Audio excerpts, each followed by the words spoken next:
میں نے ان 2 دنوں میں پتہ نہیں کتنے چکر لگائے ہیں مولوی صاحب کے گھر کے، لیکن اس کا دیدار نہیں ہو سکا۔ اگلے پیج پر 3 دن بعد کی تاریخ درج تھی۔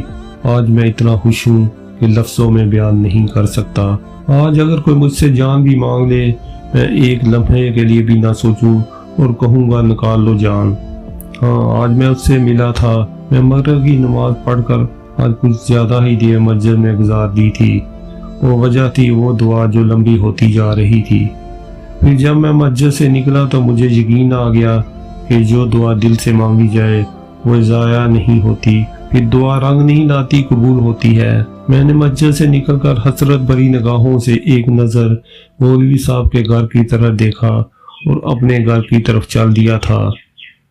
ابھی میں نے کچھ ہی قدم اٹھائے تھے، مجھے اپنے پیچھے کسی کے آنے کا احساس ہوا تو میں نے یوں ہی پلٹ کر دیکھا اور پھر دیکھتا ہی رہ گیا۔ میری نظریں واپس پلٹنا بھول گئی تھی۔ میں نے دیکھا کہ وہ پری میری طرف چلی آ رہی ہے۔ میرے دل کی دھڑکن ایک عجیب لے پر دھڑکنے لگی تھی اور میں وہیں تھم گیا تھا۔ مجھ میں آگے بڑھنے کی طاقت ختم ہو گئی تھی۔ وہ چلتی ہوئی میرے قریب آئی اور پھر رک گئی اور ساتھ ہی میرا سانس بھی رک گیا تھا۔ میں اس کو دیکھنے لگا۔ آج بھی اس نے وہی خوشبو لگائی ہوئی تھی۔ دلشاد کیسے ہو، اس کے گلاب سے ہونٹ ہلے اور جو لفظ ادا ہوئے میری روح کو سرشار کرنے کے لیے ہی کافی تھے۔ حیران ہونے والی بات یہ تھی کہ وہ میرا نام جانتی تھی۔ اس سے زیادہ حیران اس بات پر ہوا کہ اس نے مجھے مخاطب کیا تھا۔ اب بہت اچھا ہوں، میں نے کیا کہا تھا، مجھے خود اس کا اندازہ نہیں ہوا تھا۔ میرا جواب سن کر وہ مسکرائی۔ کیا ہم تھوڑی دیر بات کر سکتے ہیں؟ اس پری نے پوچھا۔ میں نے سوالیہ نظروں سے اس کی طرف دیکھا اور میرا مطلب سمجھ گئی۔ چلو تمہارے کھیتوں کی طرف چلتے ہیں۔ پھر میں کسی روبوٹ کی طرح اس کے پیچھے پیچھے چل پڑا۔ آدھا راستہ طے ہو چکا تھا لیکن ہم دونوں میں سے کوئی بھی نہیں بولا تھا، بس خاموشی چھائی ہوئی تھی۔ پھر وہ بولی تھی جسے سن کر میں خوشی سے بے حال ہو گیا۔ اس نے بتایا کہ اس کو بھی مجھ سے محبت ہو گئی ہے اس پل سے جب سے اس نے مجھے پہلی بار دیکھا تھا۔ کسی مجبوری کی وجہ سے وہ اتنے دن نہ مل سکی تھی۔ پھر ہم چلتے ہوئے نہر پر آگے۔ میں بہت کم بولا تھا، وہ بول رہی تھی اور میں سن رہا تھا اور اس کو دیکھے جا رہا تھا۔ دل کر رہا تھا کہ زندگی بس یہیں پر ٹھہر جائے، آگے نہ بڑھے۔ وقت گزرنے کا سانس ہی نہیں ہوا تھا۔ وہ تو تب معلوم ہوا جب گاؤں سے عشاء کی اذان کی آواز بلند ہوئی۔ پھر ہم وہاں سے واپس چلے آئے۔ میں نے اس کو مولوی صاحب کے گھر چھوڑ دیا اور خود مسجد کے اندر چلا گیا۔ جانے سے پہلے اس نے کل پھر ملنے کے لیے کہا تھا۔ اس کی بات سن کر میرا دل خوشی سے جھوم ہی گیا۔ اگلے ورق پر 10 دن بعد کی تاریخ درج تھی۔ میں اور گل اب روز ملنے لگے ہیں۔ گل میں نے اس کا نام رکھ دیا ہے کیونکہ وہ مجھے گل کی طرح ہی ملتی ہے۔ مہکتی ہوئی اس سے بہتر مجھے نام ہی نہیں ملا۔ کچھ دن پہلے گل نے مجھ سے اچانک پوچھا کیا میرے ساتھ زندگی بھر رہو گے؟ میں نے بنا سوچے کہہ دیا تھا ہاں، میں تمہارے ساتھ عمر بھر رہوں گا۔ میرا جواب سن کر وہ مسکرائی تھی لیکن اس کی آنکھوں میں اداسی کی ایک جھلک اتر آئی تھی۔ میں اس بات کو سمجھ نہیں پایا تھا لیکن آج مجھے لگتا ہے کہ اس کی زندگی کے ساتھ کوئی راز جڑا ہوا ہے جس کی وجہ سے وہ اداس ہو گئی تھی، کیونکہ میں نے آج اس سے اس کے بارے میں پوچھا تھا وہ کون ہے، کہاں سے آئی ہے اور کب تک یہاں رہے گی۔ اتنے دنوں سے تو میں اس سے کچھ پوچھ ہی نہیں پایا تھا۔ میری بات سن کر وہ بولی دلشاد، جھوٹ میں تم سے بول نہیں سکتی اور سچ میں کہہ نہیں سکتی کیونکہ مجھے ڈر ہے تم سچ سن کر مجھے چھوڑ دو گے، مجھ سے دور بھاگنے لگو گے اور میں تمہیں کھونا نہیں چاہتی کیونکہ تم بن میں جی نہ پاؤں گی، لیکن میں تمہیں سچ بتاؤں گی کیونکہ محبت کا یہی تقاضا ہے۔ پر آج مجھے خوشی سے جی لینے دو، میں کل تمہیں سب کچھ بتا دوں گی۔